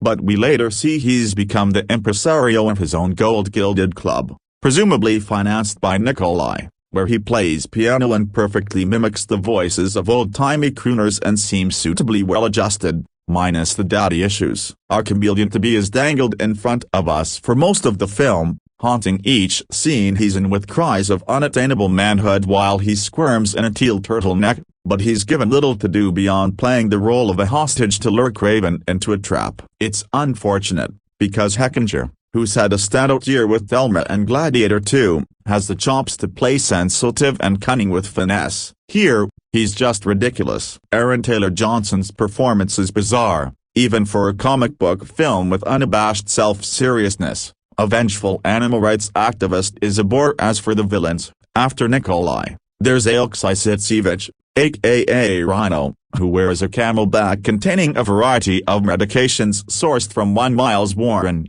the Jackal, which keep Aaliga's body from transforming into the character we know we'll see before the film's end. It should be noted that the reason Aaliga adopts the moniker is because of a strange metaphor that seems to fundamentally misunderstand what a rhinoceros is, does, or wants. Telling Chameleon's wayward, leaderless colleagues about the new change in management, Rhino tells them he took on the name because a rhino sees an opportunity and takes it. It's the sort of line that makes Madam Web seem like poetry. Like the speech Aaliga delivers while his body turns a mottled gray, other scenes sit awkwardly with too much exposition and far too little for the actors to do. For instance, we see Kraven and Calypso sit on a park bench in the dead of winter and trade bizarre repartee about their desires for a just world. It's confusing, deeply uncomfortable, and cuts between coverage shots that do more to nauseate than add verve to the non-conversation. Another killer added to the mix is the foreigner, Christopher Abbott, whose power involves counting off, 1, 2, which allows him to move without hindrance, positioning himself behind his various targets. Exactly what the power is never explained. It's possibly hypnosis, but he's overpowered for the film's premise, leading to a showdown that fails to excite simply because it forgoes any actual action in favor of an ugly mechanic. He's a Quicksilver, at one time played by none other than Taylor Johnson, without the visual flair to match his tactics. For whatever reason, the foreigner somehow plays second fiddle to the Rhino, despite having the ability to run the show alone. From top to bottom, Kraven the Hunter is a confusing film without a distinct flavor it's hard to get a grasp on when we're supposed to be laughing, and when we're meant to be on the edge of our seats. In almost every regard, it seems a decision was made to go left when the neon signs were pointing to the right. The conversations are interminable and leaden, and the action is hinted at with flashes of blood but shied away from before we can really see just what Kraven is capable of. Delivering neither the Bourne-esque globe-trotting hitman film the story suggests nor the violent frenzy of kinetic violence that fans want, we're left in the unfortunate position of imagining what a better film could be. At one moment, Kraven refers to himself as the fastest, most capable killer of all time, and it's the stroll, utterly unself-aware dialogue that suggests the filmmakers aren't in on the joke. Is the anti-hero, really, just the hero for the film's purposes, supposed to elicit such icky feelings? Probably not. The truth is Kraven could have been a great comedy. Shander, working from a script by Richard Wenk, Art Markham, and Matt Holloway, struggles to find new dimensions to the material, leading to an experience that never seems to recover after the spectacular, Parker-laden introduction. Kraven the Hunter lacks the script and direction to yield surprising results. The film is predictable without rewarding longtime fans of the comics by the time we come across a computer screen with absurdly on-the-nose news headlines, 7 killings. Is there a connection? And drug dealer poisoned on private yacht. All good faith engagement with Kraven is out the window. It doesn't help that the various locales we're whisked to, like Far Eastern Russia, are rendered with rigorous impersonality. Africa or Russia, it doesn't matter, because everywhere we're shown is rendered as a desolate expanse of yellowish-gray grass and not much else. Even one scene set in a forest can only muster enough visual strength to recall the Twilight Saga. For whatever reason, Sony keeps plowing ahead with these Marvel-adjacent stories. Rights ownership aside, it's time to consider who these films are really for. They're certainly not for fans of the comics. Any brief consultation with an avowed fan of Spider-Man and his rogues gallery would conclude that, without the necessary context, making this stuff up seems like spinning wheels until the inevitable happens. All the animal viscera in the world and a weird moment of Kraven regarding himself in the mirror while striking a pose do little but tell us someone had an idea that got lost in translation. Kraven the Hunter is in theaters everywhere Friday, December 13th. Discussion poll Thursday, December 12, 2024. Films with Spider-Man villains. Need Spider-Man or they're going to flop. I have no interest paying for Venom, Madam Web, Morbius or Kraven because Spider-Man isn't in any of them. I will wait till they're on Netflix, Prime or Sky TV. Reimagined. Thursday, December 12, 2024. His hunt connects them all. Mark. Wed December 11, 2024. Would have. Zach. Wed December 11, 2024. Anyone on staff remember Wizard magazine from 90s to mid-2000s? Went looking or the old article series where they did dream casting calls for potential movies? Reddit has a few. Think it'd be cool for upcoming films or dream ideas whose staff would do. If anyone goes look at the Reddit thread, the X-Men movie would have bombed store-wise by drawing power for celebrities and it would be a box office opening weekend smash lol. Howard. Thursday, December 12, 2024.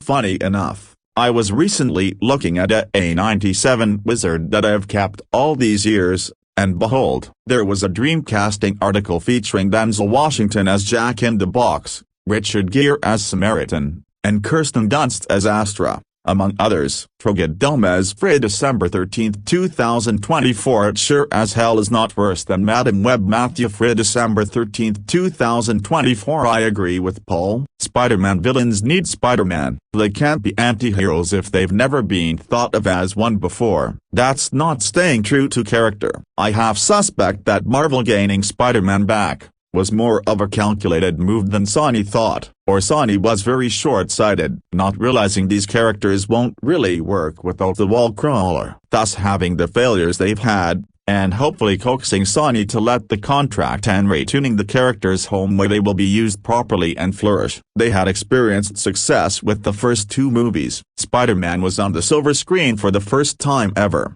Raimi was a fan and changed little, and what he did change worked. But the third movie was a mess, and the beginning of a series of failures. They should stick. There's a new Marvel, Sony character on his way, and yes, he does have a connection to Spider-Man. Kraven the Hunter is one of the web-slinger's best-known comic foes. The Russian Predator, born Sergei Kravenov, will be played by Aaron Taylor Johnson. That's right, the MCU's very own Quicksilver. The cast will also include the likes of West Side Story's Ariana DeBose, Russell Crowe and Christopher Abbott. So, just when can we expect this epic new Marvel outing from Sony Pictures Entertainment? Well, RadioTimes.com has all the information you need. Other famous faces confirmed are Alessandro Nivola and Christopher Abbott, a most violent year, First Man, who will play Spider-Man's assassin foe the Foreigner. Intrigued? So are we. Read on for everything you need to know about Kraven the Hunter. Kraven the Hunter movie release date. The movie was first given the go-ahead back in 2018. Filming began in March 2022 and continued until late last year. Kraven the Hunter movie cast and characters. The cast of Kraven the Hunter is as follows. Aaron Taylor Johnson as Kraven the Hunter,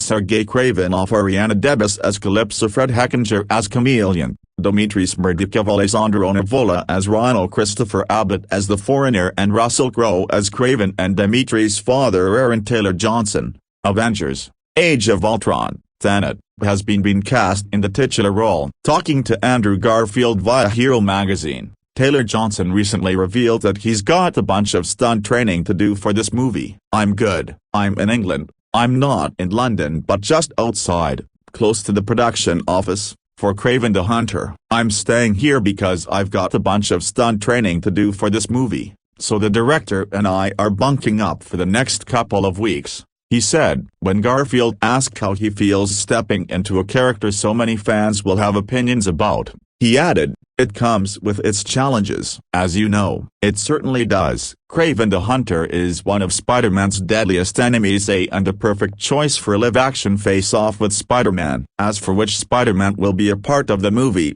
there has been no indication that Tom Holland, Andrew Garfield, and/or Tobey Maguire will be playing a part in it, so fans will have to wait for more information about this. On the bright side, the movie's cast is starting to come together, with Deadline reporting that West Side Story star Ariana DeBose will be joining the cast as Calypso Azili, who is a longtime lover and partner to the titular villain. Christopher Abbott, a most violent year, First Man, has also come on board as the Foreigner, an enemy of Spider-Man first seen in the Marvel comic in the 1980s. Meanwhile, Fred Heckinger, the White Lotus, Pam Tommy, has joined the cast as the title character's half-brother Dmitry Nikolaevich Smerdikov, aka the Chameleon, a master of disguise. Russell Crowe, Gladiator, A Beautiful Mind, and Alessandro Nivola, Disobedience, American Hustle, have also joined the cast. with Crow playing Kraven and Dimitri's father, and Nivola playing the classic Spider-Man villain Rhino, who was previously portrayed by Paul Giamatti in The Amazing Spider-Man 2. The latest cast member to be announced is Pan star Levi Miller. Deadline, though who he'll be playing is yet to be confirmed too. A trailer was finally released for Kraven the Hunter on Monday 19th of June 2023. The clip shows Kraven in action in the wild and against armed assailants, whilst also teasing the conflict in his family with his father and brother. Meanwhile, we also get to see Kraven interact with love interest Calypso, played by Oscar winner Ariana DeBose. What will happen in Kraven the Hunter? The trailer for the film has given us our best idea of the plot yet, but aside from that, details are scarce. Kraven the Hunter was enveloped in complete secrecy and details about the plot are few and far in between. However, Sony is expected to give the villain the same treatment as Venom in the upcoming Morbius movie, meaning Kraven the Hunter will be an origin story that will portray the famous Marvel character as a kind of anti-hero, with the possibility of crossovers with Sony's other Marvel properties. What's more,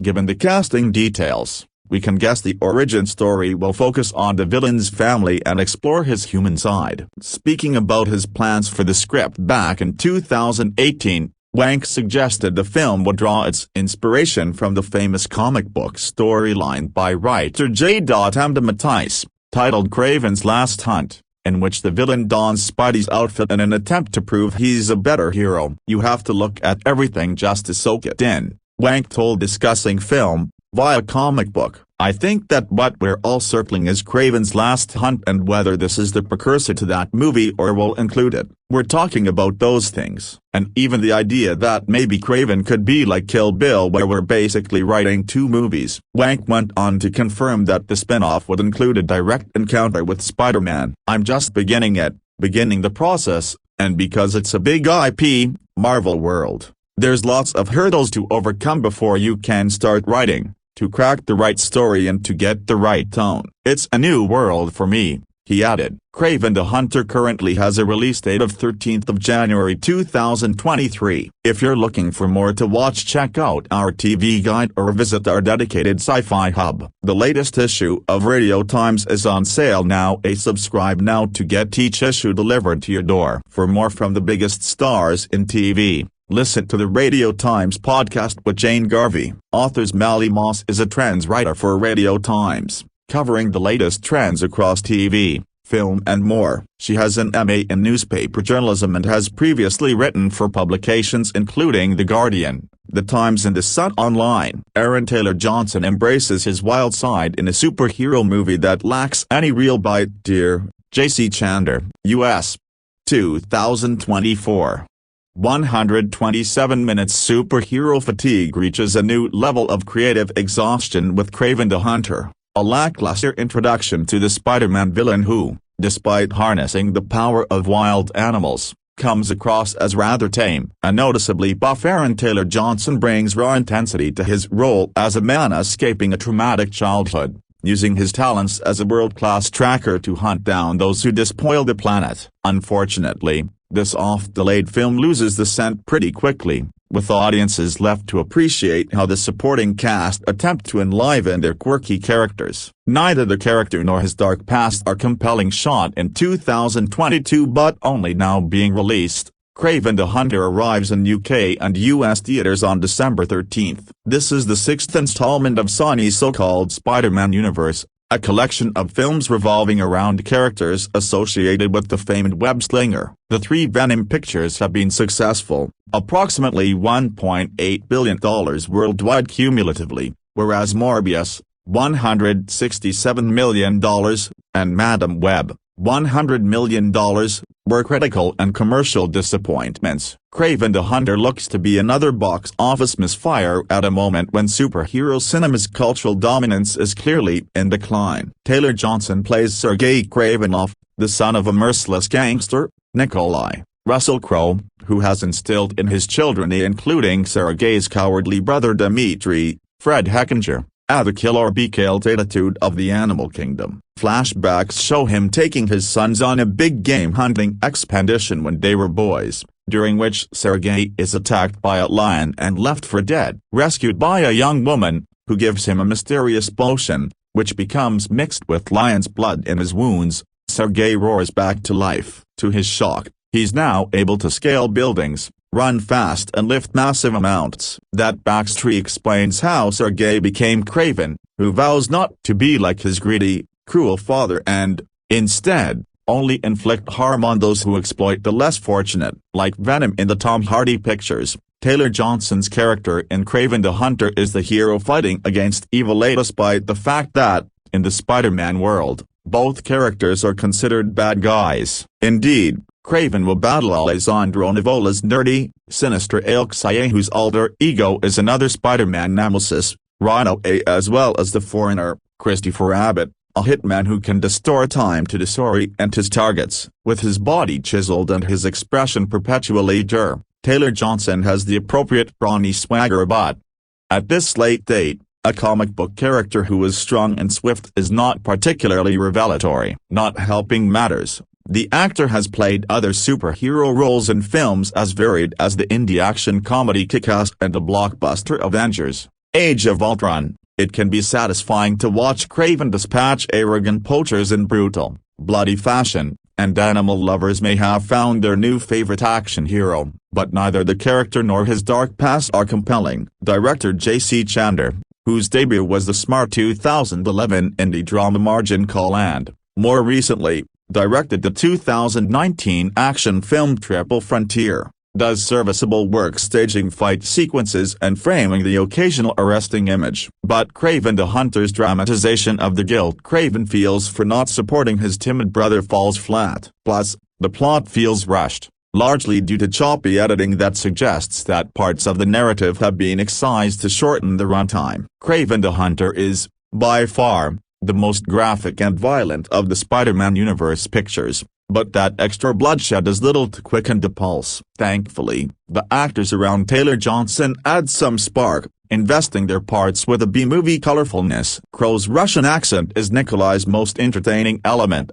the veteran actor able to mix menace with a bit of a knowing wink. Ariana DeBose gets stranded as Calypso, a respected but dull attorney who, as a girl, saved Sergei after that lion attack, reuniting with him in adulthood to stop evildoers. But especially Fana Nivola, who plays the villainous aaligazer as amusingly socially awkward, and Abbott, who radiates hipster cool portraying an assassin whose suave demeanor is as lethal as his hitman skills. Unfortunately, those signs of life are not enough to compensate for what is otherwise a lethargic superhero saga. Production companies: Avi Arad Productions, Matolmac Productions Worldwide Distribution, Sony Producers, Avi Arad, Matolmac, David Householder Screenplay, Richard Wank and Art Markham. Matt Holloway, story by Richard Wank, based on the Marvel Comics cinematography, Ben Davis production design, Eve Stewart editing, Chris Levinson music, Benjamin Wolfus, Evgeny and Sachi Galperin main cast, Aaron Taylor Johnson, Ariana DeBose, Fred Heckinger, Alessandro Nivola, Christopher Abbott, Russell Crowe. The laughter started about 20 minutes into my screening of Kraven the Hunter Broken Bar, and it wasn't the kind of laughter that anyone who's devoted months or years to making a film wants to hear. But more than Russell Crowe's silly Russian accent, more than Fred Heckinger's lip-syncing of piano bar standards like Harry Styles' Sign of the Times, more than the rumble of Aaron Taylor Johnson's stomach hungry for anything other than the boiled chicken and rice that he must have mainlined for months to achieve his ridiculously sculpted ABS, laughter is the sound that will be associated with this follow-up to Madam Web, Morbius, and the Venom trilogy. Say what you will about the flagging quality of the Marvel Cinematic Universe as of late, but Sony's Kraven, hold for applause, exercise in keeping its Spider-Man movie license alive is worthy only of your ridicule, and certainly not the 127 minutes you're being asked to waste on what I can only pray is the final attempt to beat this dead horse of a cinematic universe. Seeing as Kraven's so anti-animal cruelty here, it would be only right, with the structure shamelessly ripped from Batman Begins. Kraven the Hunter's first act alternates between past and present, introducing Sergei Kravinoff, Aaron Taylor Johnson, as a mythical hunter not of animals, but of criminals. As a boy, Sergei and his half-brother Dmitry, Fred Heckinger, live in fear of the Russian mobster dad Nikolai. Russell Crowe, who espouses the importance of strength and cliché-tilde copyright masculinity in the face of life's challenges by taking his boys on a hunting trip to Ghana after a family tragedy. It's here that young Sergei's, Levi Miller, empathy for animals is first demonstrated, as his hesitation to participate in his father's hunt sets off a bizarre sequence of events that grant him the speed of a lion, the strength of a lion, the eyes of a lion, and the ability to command the animal kingdom of a lion, a transformation illustrated with a cheap-looking Vision Quest full of irrelevant runes superimposed over stock nature footage. Remember when Night Elf teaches Liu Kang about animalities in Mortal Kombat? Annihilation? That's the vibe. Kraven the Hunter's computer-generated animal allies don't look much better. They don't need to look as good as the wildlife in the upcoming Mufasa, the Lion King, to get the point across, but their soulless eyes and janky animation are constant distractions. That's also true in the present-day storyline. The prison escape opener hints that maybe Sergei's abilities could open the door for some good old cinematic savagery in the action scenes, though that hope is short-lived. He jumps and slides around, slashing throats and scaling walls with ease. He even bites one poacher's nose off and spits it at another. Good clean fun, the way the action movie gods intended. Taylor Johnson is a capable performer when it comes to the very physical one-on-one brawls, but Kraven the Hunter relies far too heavily on the low end, by comic book movie standards, super strength of Sergei, which we've seen too many examples of to be impressed by, and bafflingly less so on his way more interesting power to commune with animals, a modulation of the character's comics-based skill at taming them. It seems contrary to that idea that Sergei only ever uses animals as tools in fights, seldom watching their backs or displaying any care for their well-being, which, again, is supposed to be this movie's big twist on the character. Never does Kraven the Hunter effectively connect Sergei's supposed affection for creatures weaker than he, like Bison, or his brother, to his choices or tactics in battle. In fact, the film undercuts that affection, muddling Sergei's code by having his actions put animals and innocent people at risk constantly. It's the Kravinoff's family dynamics that provide the only semblance of narrative tension, with Nikolai manipulating his son's love for one another in ways that could have given the story some weight, especially given the believable chemistry between Taylor Johnson's stoic Sergei and the nervy sensitivity of Heckinger's Dimitri. And yet director J.C. Chandor seems completely disinterested in plumbing this anti-hero conception of the comic book villain for any nuance. It seems that Chandor, who made A Most Violent Year, one of the more thoughtful mob movies of the last decade, is completely out of his depth in balancing the comic book concepts with the real-world aspects of the story, and so there's really nothing to hold our interest in either the plot or the action scenes. And what's more, the action actually gets worse as Kraven the Hunter drags on. A third-act encounter with a bunch of encroaching gangsters cuts its way through a nondescript forest, as so many superhero movies before it have. And I do mean cut-savvy editing, and this sequence reeks of an attempt to salvage fight choreography that wasn't covered properly during production, and there's very little cause-and-effect relationship sustained as Sergei bounces between heavies. Sergei has an ally and lawyer, Rachel Dawes Calypso, Ariana DeBose, a functionary character whose fate is unconvincingly intertwined with his. Sergei and Calypso's meeting early in life, and reunion later in adulthood, is just one of the many examples of the poisonously wrote script assuming that no one cares about tracking logic in a comic book movie. Kraven the Hunter tells us that Sergei is superhuman and the best hunter in all the world. In one moment,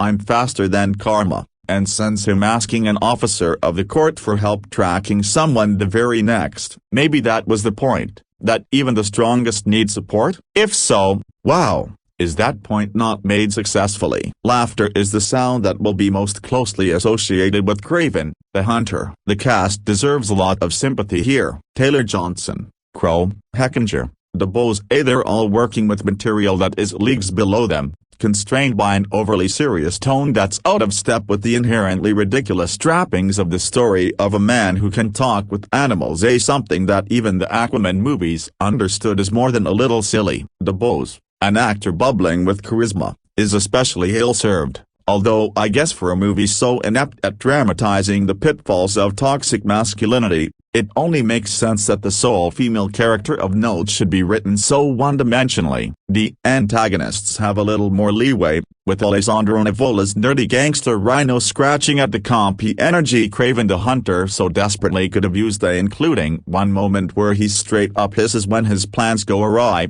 again eliciting laughs I'm not sure the filmmakers intended. Rhino is moving in on Nikolai's territory after some shakeups in the criminal underworld, but the details of this rivalry and how Sergei, who's estranged from his family, comes to be caught in the middle of it are always rushed past, and the stakes of that nondescript conflict never engender any excitement. Kraven the Hunter takes aim at turning Sergei Kravenov into a pro-animal anti-hero, points its crossbow at its own foot, and pulls the trigger. Sony's latest and prayerfully last attempt to stage a live-action superhero movie using Spider-Man characters and not Spidey himself is one of the worst of the modern era, stranding good actors in an awfully bland action movie that cost $100 million more than it looks like it was made for. As a critic, I was privileged enough to see Kraven the Hunter free of charge, but I'm donating the cost of a ticket to the Lion Recovery Fund, and I'm inviting you to do the same. Time is money, people. Put both to good use, skip Kraven the Hunter, and give those box office dollars to the big titties instead. Screenshots in the comments, please. Kraven the Hunter can climb sheer walls like a gorilla, snatch fish out of streams like a bear and outrun deer. But there's something this slab of human beef can't do: anchor a decent movie. Aaron Taylor Johnson plays the titular hero in Kraven the Hunter, the sixth attempt in Sony's sputtering efforts to stock enemies for Spider-Man in movies that don't feature the web-slinger. It's stuck in time, a callback 2 years ago when convoluted superhero origin stories were hot, and studios were dusting off even the poorest IP to tell stories. The screenplay by Richard Wank, Art Markham and Matt Holloway attempts to build the backstory of Kraven but soon loses interest and begins adding origin stories for third-rate bad guys, like the Rhino and the Foreigner, before introducing Chameleon right at the end, as if another Kraven movie is coming. Sony,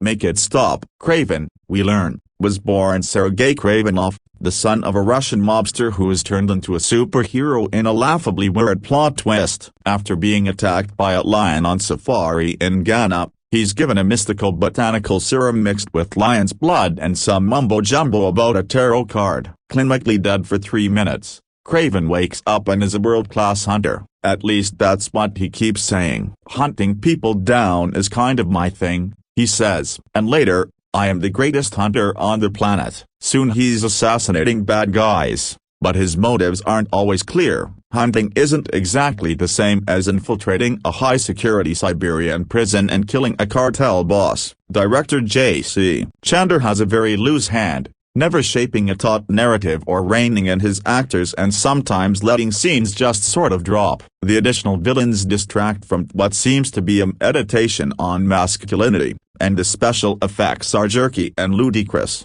like a fistfight between Kraven and the Rhino, somehow still wearing pants that prompted some laughter at a recent screening. Part of the problem is that Kraven's powers aren't clearly defined. He's supposed to use animal skills to hunt, but are there many four-legged predators out there proficient with a blow dart or a pen to the trachea? He hates poachers but wears a tooth necklace and a leather bomber jacket. Kraven's eyes sometimes glow but with no apparent benefit other than to make Taylor Johnson look even more badass as he glares into the camera, shirtless. He does have the ability to focus his attention on faraway objects, like when he spots a dropped cigarette and identifies it as a Turkish brand, a skill really low on the superhero must-haves. The movie suggests Kraven can communicate with animals, like Aquaman, but, if so, he's really bad at it. At best, they just sort of tolerate him. A tiger at one point jumps him and you can't blame it. Kraven has been shaped largely in opposition to his drug kingpin dad played by Russell Crowe, who has apparently watched the adventures of Rocky Bullwinkle to nail his thick, comical Russian accent. Never fear death, he tells his son. Man who kill legend, become legend. Crowe's dad is a whiskey neat, all testosterone, Tony Bennett-loving guy who detests any sign of weakness or kindness. He kills animals for fun, uses cocktail waitresses as human shields, doesn't pay ransoms because that makes him seem soft, and dismisses his wife's suicide with the comment, "She was weak." If Crow is cartoonish to the point of parody, Alessandro Nivola as a human rhino hybrid makes him look like Cyril or Olivier. There are few instances of someone overacting more in a movie, unnecessarily adding an undercurrent of murderous, jokey psychotic to an already bizarre creation. The costume department has also dropped the ball here, giving the rhino a small, stringed backpack that looks like it was found in the discount bins at Kohl's. Two good actors, Fred Heckinger as Kraven's younger brother and Ariana DeBose as his lawyer Aaligazer, are left marooned in a movie that tumbles and slips to an unsatisfactory end. Is Kraven a hero or a villain? Who cares? Without Spider-Man, what's really the point, right? Kraven the Hunter, a Sony Pictures release that hits theaters Friday, is rated R for strong bloody violence and language. Running time, 127 minutes. 1 star out of 4.